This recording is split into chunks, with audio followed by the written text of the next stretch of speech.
शांत रहने में इतनी शक्ति है कि वह शक्ति अगर चुप रहकर इकट्ठा की जाए तो बुद्धि पहले से 100 गुना तेज हो सकती है और हमारे बोलने का तरीका एकदम बदल सकता है और आकर्षित हो सकता है, जिससे हमें इज्जत भी मिलेगी और हमारी बुद्धि भी 100 गुना पहले से तेज हो जाएगी। इसके पीछे का एक अद्भुत रहस्य हम कहानियों के माध्यम से जानेंगे, तो बिना देर किए चलिए उन कहानियों की शुरुआत करते हैं। पहली कहानी। जब मन अशांत हो तो कुछ समय मौन रहकर हालात समझें और फिर निर्णय लें। मन को मिल सकती है शांति। गौतम बुद्ध से। एक व्यक्ति ने कहा कि मुझे आपसे बहुत सारे प्रश्न पूछना है। बुद्ध ने कहा कि पहले 1 साल तक मौन रखो, फिर प्रश्न पूछना। अशांत मन में प्रश्नों की अधिकता रहती है। प्रश्नों की वजह से हम सही निर्णय नहीं ले पाते हैं। ऐसी स्थिति में कुछ मौन हो जाना चाहिए। मौन रहकर हालात समझेंगे तो मन को शांति मिल सकती है। इस संबंध में गौतम बुद्ध से जुड़ा एक प्रेरक प्रसंग प्रचलित है, जानिए। ये प्रचलित प्रसंग के अनुसार गौतम बुद्ध रोज अपने शिष्यों को उपदेश देते थे। बुद्ध के प्रवचन सुनने शिष्यों के साथ ही अन्य लोग भी पहुंचते थे। एक दिन जब बुद्ध प्रवचन दे रहे थे, तभी एक व्यक्ति पहुंचा और वह बोला कि तथागत, मैं आपसे बहुत सारे प्रश्न पूछना चाहता हूं। मेरा मन बहुत अशांत है। कृपया मेरे प्रश्नों के उत्तर दें ताकि मेरा मन शांत हो सके। बुद्ध ने उससे कहा कि मैं तुम्हारे प्रश्नों के उत्तर जरूर दूंगा, लेकिन तुम्हें 1 साल तक मौन धारण करना होगा। 1 साल के बाद तुम जो भी पूछोगे तुम्हें उसका उत्तर जरूर मिल जाएगा। उस व्यक्ति ने कहा कि 1 साल बाद आप मेरे प्रश्नों के अवश्य देंगे ना? बुद्ध ने कहा कि मैं अपनी बात का पक्का हूं, तुम्हें सारे प्रश्नों के जवाब दूंगा। लेकिन 1 साल बाद बुद्ध की बात मानकर उस व्यक्ति ने मौन व्रत धारण कर लिया। धीरे धीरे वह मौन की वजह से उसका मन एकाग्र होने लगा। वह ध्यान में उतरने लगा, मन भी शांत होने लगा। उसके सभी प्रश्न खत्म होने लगे। 1 साल बीत गया। समय पूरा होने के बाद बुद्ध ने उस व्यक्ति से कहा कि अब तुम अपने सभी प्रश्न मुझसे पूछ सकते हो। ये बात सुनकर वह व्यक्ति हंसा और कहा कि 1 साल पहले मेरे मन में कई प्रश्न थे, लेकिन अब सारे प्रश्न शांत हो गए हैं। अब मेरे पास आपसे पूछने के लिए कोई प्रश्न नहीं है। बुद्ध ने उस व्यक्ति से कहा कि जब तक हमारा मन शांत नहीं है, मन में ढेरों प्रश्न उठते रहते हैं, उसकी परेशानियां बनी रहती हैं। अज्ञान और भ्रम की वजह से हमारा मन प्रश्नों के उत्तर तक पहुंच ही नहीं पाता है। कुछ समय मौन धारण करके हम हालातों को समझेंगे तो सारे प्रश्नों के उत्तर स्वतः ही मिलने लगते हैं। मन शांत हो जाता है तो सभी प्रश्न भी खत्म हो जाते हैं। सारी चीजें हम आसानी से समझने लगते हैं और जीवन में सुख शांति मिल जाती है। तो दर्शकों, अब चलिए हमारे दूसरे कहानी की शुरुआत करते हैं। दूसरी कहानी। वाणी या बोलना ही नहीं बल्कि मौन में भी शक्ति होती है। यही कारण है कि धर्मों में मौन को बहुत महत्व दिया गया है। वैज्ञानिकों द्वारा भी इस बात को माना गया है कि सेहत से मौन का गहरा संबंध है और इससे मानसिक शांति मिलती है।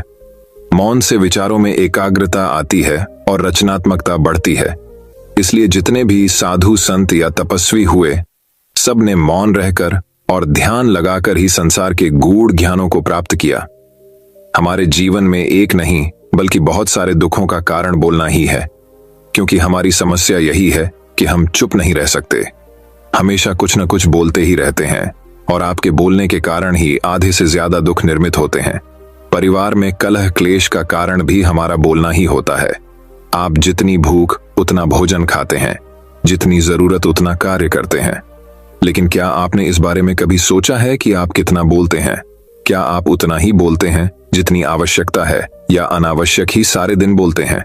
इस बारे में कभी अकेले बैठकर जरूर सोचिए कि आज आपने दिन भर में कितना बोला, क्या बोला और सबसे जरूर कि क्यों बोला। इनमें से कितनी बातें जरूरी थीं और कितनी अनावश्यक सुनने सुनाने के माहौल से निकले। बाहर मनुष्य की प्रवृत्ति ऐसी है कि वह अपने मन में चल रही बातों को दूसरों को सुनाना चाहता है और दूसरा भी आपके साथ ठीक वही काम करता है। ये बातें किसी अन्य या तीसरे व्यक्ति से संबंधित हो तो सुनने सुनाने का काम और भी दिलचस्पी से होता है। आप फिर जब कभी भी बैठते हैं तो इन्हीं बातों को फिर से दोहराया जाएगा और फिर से इन्हीं बातों पर विचार करेंगे। यह सुनने सुनाने का माहौल जीवन भर चलता रहता है और इस तरह से आप खो देते हैं अपना समय, अपना जीवन, अपनी सोच समझ और वो कीमती पल जिसमें जिया जा सकता है और जिसमें आनंद प्राप्त किया जा सकता है। इसलिए जब तक हम बाहर की ओर बोलते रहेंगे, हमारे भीतर अशांति रहेगी जिस दिन हम मन से चुप हो जाएंगे तो तब बाहर हमारे मुख से कुछ भी निकले, हम शांत ही रहेंगे। दुनिया में जितनी बुराइयां हैं, परिवार में क्लेश है, पति पत्नी में विवाद है, सब बोलने के कारण ही होते हैं। हम चुप रहना नहीं चाहते हैं, हमेशा सुना देना चाहते हैं, लेकिन व्यर्थ का बोलना ऊर्जा का नष्ट होना है। इसलिए जितने भी बुद्धत्व, साधु और संत हुए, वे एकांत की ओर गए, क्योंकि उन्हें अधिक बोलना न पड़े और अधिक सुनना न पड़े। महावीर ने 12 वर्ष और महात्मा बुद्ध ने 10 वर्ष मौन रहने के बाद ज्ञान प्राप्त किया। महर्षि रमण और चाणक्य भी मौन के उपासक थे, लेकिन आप इस संसार में रहकर भी एकांत रह सकते हैं। इसके लिए आपको अपनी उन ऊर्जाओं को बचाना होगा जिसे आप व्यर्थ के शब्दों में नष्ट कर देते हैं। इसलिए उतना ही बोले जितना जरूरी हो। तो दर्शकों, अब चलिए हमारे तीसरी कहानी की शुरुआत करते हैं। तीसरी कहानी, हमेशा मन शांत रखें और आत्मविश्वास कमजोर न होने दें, तभी सुख मिल सकता है। आश्रम में एक संत हमेशा दुखी रहता था और दूसरा संत हमेशा सुखी रहता था। दुखी व्यक्ति ने गुरु से पूछा कि मेरे जीवन में सुख क्यों नहीं है। सकारात्मक सोच की वजह से हम बड़ी बड़ी परेशानियों को दूर कर सकते हैं। इस संबंध में एक कथा प्रचलित है। कथा के अनुसार पुराने समय 2 संत हमेशा साथ रहते थे। दोनों एक ही आश्रम में रहते थे। एक का नाम सुखी और दूसरे का नाम दुखी था। संत सुखी हर हाल में सुखी रहता था, जबकि दूसरा संत हमेशा दुखी रहता था। इस कारण उसका नाम दुखी रख दिया गया था। गांव के लोग अपनी परेशानियां लेकर इन संतों के आश्रम में आते थे। दोनों ही संत अपने अपने तरीके से परेशान लोगों को समाधान भी बताते थे। दुखी संत के समाधान भी बहुत अच्छे होते थे, जिनसे लोगों की चिंताएं दूर हो जाती थीं। दोनों ही संतों की जीवन शैली भी एक समान थी, लेकिन विचार एकदम अलग थे। दुखी संत अपने दुखों का कारण समझ नहीं पा रहा था। एक दिन वह अपने गुरु के पास गया और उनसे ये प्रश्न पूछा कि लोगों ने मेरे चेहरे के हाव भाव को देखकर मेरा नाम ही दुखी रख दिया है। मैं भी संत सुखी की तरह ही दैनिक पूजा पाठ करता हूँ, हर काम ईमानदारी से करता हूँ, फिर भी मेरे जीवन में दुख ही दुख क्यों है। गुरु ने दुखी संत से कहा कि तुम दोनों एक जैसे काम करते हो, लेकिन दोनों के सुख दुख के भाव अलग अलग हैं। सुखी संत का मन हमेशा शांत रहता है, वह संतोषी है, उसे खुद पर भरोसा है कि वह बड़ी से बड़ी परेशानियों को आसानी दूर कर सकता है, इसीलिए हमेशा सुखी रहता है। जबकि तुम हर हाल में अशांत रहते हो, परिणाम को लेकर कभी भी संतुष्ट नहीं होते, तुम्हें खुद पर भरोसा ही नहीं है, इस कारण तुम दुखी रहते हो। कथा की सीख मन की शांति और आत्मविश्वास ही व्यक्ति को बड़ी बड़ी परेशानियों से बाहर निकालता है। इसीलिए खुद पर भरोसा करें और मन शांत रखकर काम करें, तभी सुख और सफलता मिल सकती है। तो दर्शकों, अब चलिए हमारे चौथी कहानी की शुरुआत करते हैं। चौथी कहानी, हरे भरे हिमालय के पहाड़ों के बीच, फुसफुसाते हुए देवदार के पेड़ों और लहराते प्रार्थना झंडों के बीच प्रकाश नाम का एक भिक्षु रहता था। वह मौन साधना के प्रति अपने अटूट समर्पण के लिए दूर दूर तक जाने जाते थे। प्रकाश ने कई साल पहले मौन रहने की शपथ ली थी और केवल इशारों, अभिव्यक्तियों और कभी कभार लिखित नोट के माध्यम से संवाद करने का विकल्प चुना था। हर सुबह जैसे ही पहली रोशनी बर्फ से ढकी चोटियों को चूमती थी, प्रकाश अपने फर के साधारण बिस्तर से उठते थे और एक मौन प्रार्थना के साथ अपने दिन की शुरुआत करते थे। फिर वह प्राचीन बोधि वृक्ष के नीचे ध्यान करते थे। उनका मन भोर के समय पहाड़ी झील की तरह स्पष्ट और शांत होता था। प्रकाश के दिन शांत गतिविधियों से भरे हुए थे। मठ के वनस्पति उद्यान की देखभाल करना, हर्बल चाय बनाना और उन ग्रामीणों को आशीर्वाद देना जो उसकी बुद्धि की तलाश में आए थे। उनकी चुप्पी के बावजूद उनकी सौम्य उपस्थिति बहुत कुछ कहती थी और कई लोग उनकी संगति में सांत्वना तलाशते थे। एक दिन राजू नाम का एक युवक मठ में पहुंचा। उसका दिल दुख से भारी था। वह सांसारिक सुखों की तलाश में अपना रास्ता खो चुका था और अब अपनी गहरी चुप्पी के लिए जाने जाने वाले भिक्षु से मार्गदर्शन चाहता था। जैसे ही राजू प्रकाश के चरणों में बैठा, भिक्षु ने उसे ऐसी आंखों से देखा जो सतह से परे उसकी परेशान आत्मा की गहराई में देख रही थीं। बिना कुछ कहे प्रकाश ने राजू को कागज की एक खाली शीट और एक कलम दी। भ्रमित लेकिन उत्सुक, राजू ने झिझकते हुए कलम उठाया और लिखना शुरू कर दिया। उसके शब्द तेज नदी की तरह बह रहे थे। उसके डर, पछतावे और इच्छाओं को बाहर निकाल रहे थे। जैसे ही उसने लिखना समाप्त किया, उसने कागज प्रकाश के फैले हुए हाथ में रख दिया। शांत मुस्कान के साथ प्रकाश ने कागज पर लिखे शब्दों को पढ़ा और फिर उसे तोड़ मरोड़ कर अग्निकुंड में फेंक दिया। जैसे ही आग की लपटों ने कागज को भस्म कर दिया, राजू को अपने ऊपर मुक्ति का एहसास हुआ, मानो उसका बोझ कागज के साथ जल रहा हो।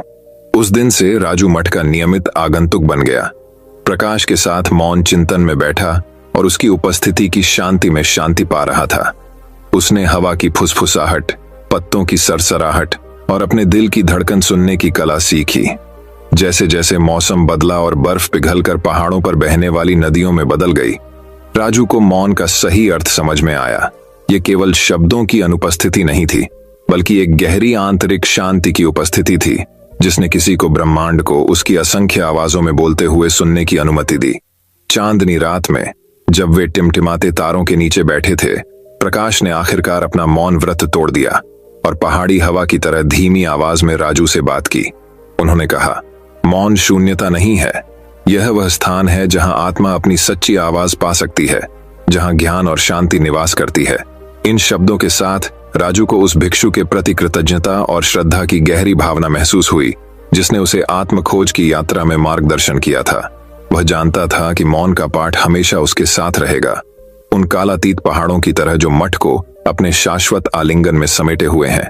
और इस प्रकार मौन रहकर बोलने वाले साधु की कहानी दूर दूर तक फैल गई, जिससे दूसरों को उस ज्ञान की तलाश करने की प्रेरणा मिली जो केवल हृदय की शांति में ही पाया जा सकता है। इस कहानी का नैतिक ये है कि कभी कभी सबसे गहन सत्य शब्दों के बीच के शांत स्थानों में पाया जा सकता है, जहां आत्मा फुसफुसाहट में बोलती है, जिसे केवल चौकस श्रोता ही सुन सकता है। प्रकाश की तरह हम सभी मौन की शक्ति को अपनाना सीखें और ये हमें आंतरिक शांति और ज्ञानोदय के मार्ग पर मार्गदर्शन करे। तो दर्शकों, अब चलिए हमारे 5वीं कहानी की शुरुआत करते हैं। 5वीं कहानी। एक समय की बात है। हरे भरे राज्य के मध्य में एक शानदार महल था, जहां एक बुद्धिमान और विनम्र भिक्षु रहता था। यह भिक्षु अपने गहन ज्ञान और भौतिक संसार के दायरे से परे देखने की क्षमता के लिए दूर दूर तक जाना जाता था। राज्य के राजा ने भिक्षु की बुद्धिमत्ता के बारे में सुनकर बहुत महत्वपूर्ण मामलों पर उसकी सलाह लेने का फैसला किया। राज्य चलाने के बोझ से बोझिल होकर राजा साधु के महल की ओर चल पड़ी। जैसे ही वह महल के शांत बगीचों में दाखिल हुआ, राजा उस जगह पर छाई शांति से दंग रह गया। पक्षी मधुर चहचहा रहे थे, रंग बिरंगे फूल खिल रहे थे और पेड़ों के बीच से हल्की हल्की हवा चल रही थी। राजा को भिक्षु की उपस्थिति में ले जाया गया, जो मौन ध्यान में बैठा था। उसकी आंखें बंद थीं और उसका चेहरा शांत था। राजा झिझक रहे थे, समझ नहीं पा रहे थे कि कैसे शुरुआत करें, लेकिन भिक्षु ने अपनी आंखें खोली और धीरे से मुस्कुराए। भिक्षु ने कहा, आपका स्वागत है। हाँ राजा जी, तुम्हारे दिल को क्या परेशानी है? राजा ने मार्गदर्शन और सांत्वना मांगते हुए अपनी चिंताओं और भय को भिक्षु के सामने प्रकट किया। भिक्षु ने धैर्यपूर्वक सुना। उसकी टकटकी अविचल थी। उसकी उपस्थिति ने राजा के अशांत विचारों को शांत कर दिया। राजा के बोलने के बाद भिक्षु बहुत देर तक चुप रहा। उसकी नजर क्षितिज के पार एक सुदूर बिंदु पर टिकी रही। आखिरकार वह बोला। उसकी आवाज नरम लेकिन अधिकार से भरी हुई थी। हाँ राजा, भिक्षु ने कहा, आपकी परेशानियों का उत्तर दुनिया के कोलाहल में नहीं, बल्कि आपके दिल की शांति में है। अपने भीतर की शांति की तलाश करें और आपको बुद्धिमानी और न्यायपूर्वक शासन करने की ताकत मिलेगी। राजा साधु के शब्दों से अचंभित रह गया, क्योंकि वे उसकी जटिल समस्याओं के समाधान के लिए बहुत सरल लग रहे थे। लेकिन उन्होंने उन्हें दिल से लगा लिया और कुछ समय शांत चिंतन में बिताने का संकल्प लिया। जैसे जैसे दिन हफ्तों में बदल गए, राजा दरबार की हलचल से दूर चले गए और महल के बगीचों में आराम तलाशने लगे। वह एक ऊंचे पेड़ की छाया के नीचे बैठ गया। उसका मन शांत था और उसका दिल शांत था, और उस चुप्पी में उसे उन सवालों के जवाब मिल गए जो उसे इतने लंबे समय से परेशान कर रहे थे। जब राजा अपने एकांत से बाहर आया तो वह बदला हुआ आदमी था। उनकी प्रजा ने उनकी आंखों में नई बुद्धि और करुणा देखी और उनके सौम्य शासन के तहत राज्य समृद्ध हुआ। और साधु मुस्कुराया, यह जानकर कि राजा ने वास्तव में मौन की शक्ति को समझ लिया है। कहानी का सार यह है कि सच्चा ज्ञान दुनिया के शोर में नहीं, बल्कि हमारे अपने दिलों की शांत गहराइयों में निहित है। मौन की शांति में हम अपने गहरे सवालों के जवाब पाते हैं और जीवन की चुनौतियों का साहस और शालीनता के साथ सामना करने की ताकत पाते हैं। हम सभी साधु और राजा की सीख को याद रखें और मौन से मिलने वाली शांति में सांत्वना तलाशें। तो दर्शकों, अब चलिए हमारे छठी कहानी की शुरुआत करते हैं। छठी कहानी, मौन की शक्ति। प्रेरणादायक कहानी। एक बार एक किसान था जिसे पता चला कि उसकी घड़ी खेत में खो गई है। पल यह कोई साधारण घड़ी नहीं थी, क्योंकि उसके लिए इसका भावनात्मक महत्व था। काफी देर तक घास ढूंढने के बाद उसने हार मान ली और खलिहान के बाहर खेल रहे बच्चों के एक समूह से मदद मांगी। उसने उनसे वादा किया कि जो व्यक्ति इसे ढूंढेगा उसे इनाम दिया जाएगा। यह सुनकर बच्चे जल्दी से खलिहान के अंदर चले गए। घास के चारों ओर घूमे, लेकिन फिर भी उन्हें घड़ी नहीं मिली। जब किसान अपनी घड़ी ढूंढना छोड़ने ही वाला था, तभी एक छोटा लड़का उसके पास आया और एक और मौका देने को कहा। किसान ने उसकी ओर देखा और सोचा, क्यों नहीं, आखिरकार ये बच्चा काफी ईमानदार दिखता है। इसलिए किसान ने छोटे लड़के को वापस खलिहान में भेज दिया। थोड़ी देर बाद छोटा लड़का हाथ में घड़ी लेकर बाहर आया। किसान खुश और आश्चर्यचकित था, और इसलिए उसने लड़के से पूछा कि जहां बाकी लोग असफल हो गए थे, वहां वह कैसे सफल हो गया। लड़के ने उत्तर दिया, मैंने जमीन पर बैठकर सुनने के अलावा कुछ नहीं किया। सन्नाटे में मैंने घड़ी की टिक टिक सुनी और बस उस दिशा में देखने लगा। संदेश, एक शांत दिमाग एक सक्रिय दिमाग की तुलना में बेहतर सोच सकता है।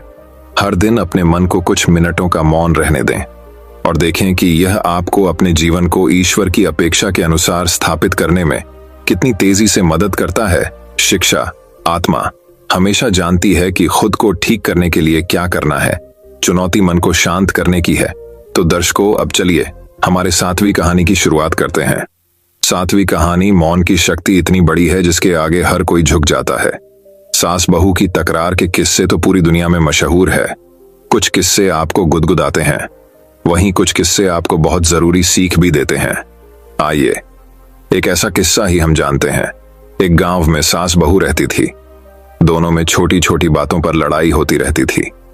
सास अपना रसूख जमाने के लिए बहू को हमेशा खरी खोटी सुनाया करती थी।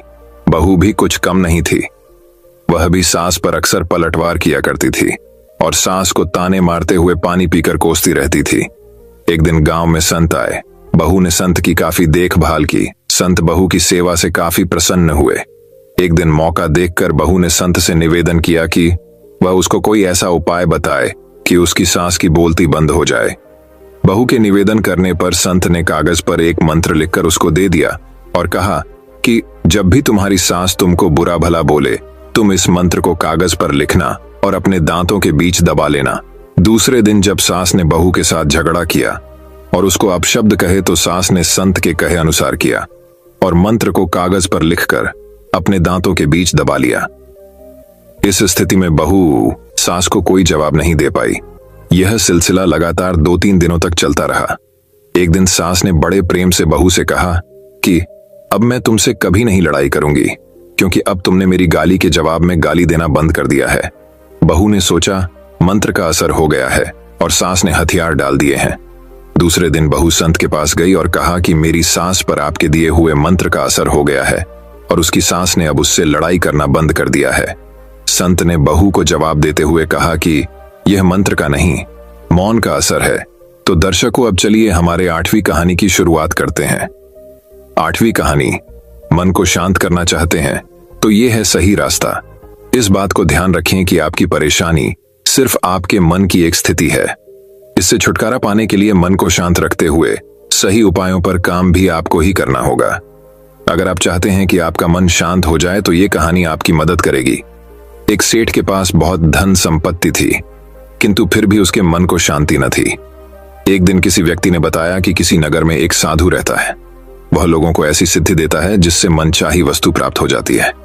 सेठ उस साधु के पास जाकर बोला, महाराज, मेरे पास बहुत पैसा है लेकिन मन की शांति नहीं है। साधु ने कहा कि बेटा, जैसा मैं करूं उसे चुपचाप देखते रहना, इससे तुम्हें मन में शांति करने की युक्ति मिल जाएगी। अगले दिन साधु ने सेठ को कड़ी धूप में बिठाए रखा और खुद कुटिया में चले गए। सेठ गर्मी से बेहाल हो गया मगर चुप रहा। दूसरे दिन साधु ने उसे कुछ भी खाने पीने को नहीं दिया और स्वयं तरह तरह के पकवान खाता रहा। सेठ इस दिन भी चुप रहा। तीसरे दिन सेठ गुस्से में वहां से जाने लगा तो साधु बोला, क्यों, क्या हुआ? इस बात पर सेठ बोला, महाराज, मैं यहां बड़ी आशा लेकर आया था, किंतु मुझे यहां निराशा ही मिली। इस बात के उत्तर पर साधु ने कहा, मैंने तो तुम्हें शांति की युक्ति बता दी। पहले दिन जब मैंने तुम्हें धूप में बैठने के लिए कहा और मैं स्वयं कुटिया में बैठा तो तुम्हें बताया कि मेरी छाया तुम्हारे काम नहीं आएगी। ये तुम्हें समझ नहीं आने पर मैंने तुम्हें भूखा रखा और खुद भरपेट खाया। उससे मैंने तुम्हें समझाया कि मेरी साधना से तुम्हें सिद्धि नहीं मिलेगी। उसी तरह शांति भी तुम्हें अपनी मेहनत और पुरुषार्थ से ही मिलेगी। मैं तुम्हारे मन को शांत नहीं कर सकता, उसके लिए तुम्हें खुद ही मन की शांति प्रदान करने वाले काम करने होंगे। यह सुनकर सेठ की आंखें खुल गईं और वह साधु से आशीर्वाद लेकर अपने घर चला गया। दोस्तों, मैं उम्मीद करता हूं कि यह कहानी सुनने से आपके जीवन में अच्छे बदलाव आए होंगे।